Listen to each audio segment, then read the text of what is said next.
THIBITARI-INI ya MALINDI kaunti-inĩ ya KILIFI andũ 10 marakinyirio marĩ hatĩka-inĩ, mĩĩrĩ yao ĩkĩoneka kũhatĩrĩrĩka na ti kumana na ndwari ĩndĩ makoretwo makĩima irio kũringana na wĩtĩkio wa ndini.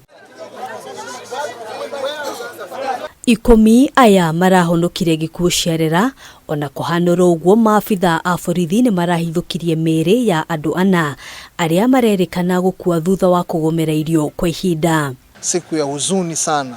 Tumeona mili minne ambayo imeletwa hapa Malindi Hospital wakiwa watu wamekufa, na watu hao wanne walikuwa wako karibu kuingizwa katika makaburi ili kuweza kuzikwa, na tumeweza pia kurescue watu 10. Tuko hapa na families zenye ziko na watu wao ambao wengine hawajapatikana, na wale ambao wamefika hapa wengi pia hawajakuwa identified. Rĩrĩ ti rita rĩa mbere riboti ĩgiĩ ndini ya Good News International kumbũranio, gũkĩrĩkana mũtongoria wayo Paul Mackenzie akoretwo agĩthuthurio na ona thutha wa gũikio ngono acokire kũrekererio, gũkĩrĩkana gũtiarĩ na wĩira wa kũmũhingũrĩra thitango. Kesi hii yote inahusiana na ile kesi ambayo tulikuwa tukifuatilia ya Pastor Mackenzie.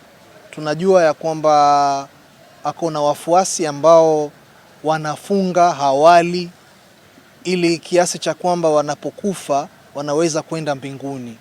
Hii ni dini potovu, hii ni dini ambayo inawaangamiza wananchi. Baada ya kujua kama wako kule, tulipiga ripoti kituo cha polisi cha Malindi, na DCIO akaweka court order, akawa ni aende atoe mili ile ya kwanza ya wale watoto wadogo.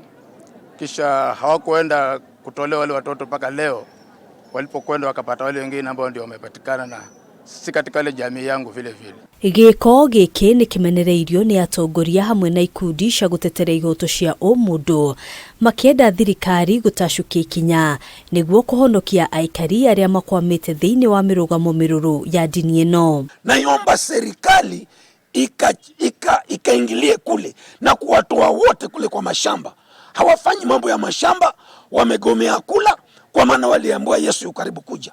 Yesu hakutuambia akiwa karibu kuja tukatae kula. Umefika kiwango gavana lazima achukue hatua katika hili swala la Mackenzie. Mimi na imani gavana akikasirika hii biashara itakwisha, hii ya Mackenzie.